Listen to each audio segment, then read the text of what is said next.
শিবরাত্রি বন্ধুরা, তো বানিয়ে ফেললাম গরমে গরম গরম দুধ পুলি। তো কারা কারা খেতে পছন্দ করো ঝটপট চলে এসো। তো দেখতেই পাচ্ছ একদম টকবক টকবক করে ফুটছে দুধটা।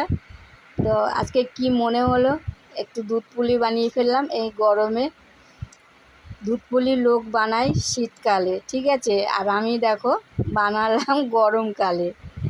তো কেমন লাগলো আমার এই ভিডিওটা অবশ্যই কমেন্ট বক্সে জানাবে, আর যদি ভালো লেগে থাকে তো লাইক কমেন্ট শেয়ার করে চ্যানেলটা সাবস্ক্রাইব করে পাশে থাকবে। তা সবাই ভালো থেকো, সুস্থ থেকো, দেখা হচ্ছে আবার নেক্সট ভিডিওতে। টাটা। ঝটপট ঝটপট চলে এসো আমার পরিবারে। তোমরা যদি কেউ দুধ পুলি খেতে ভালোবাসো তো দেখো, খাওয়ার থেকে দেখতে কিন্তু বেশি সুন্দর লাগে, তাই না? তো দেখো বন্ধুরা, আমার হয়ে গেছে, চলে এসো সবাই। শুভরাত্রি।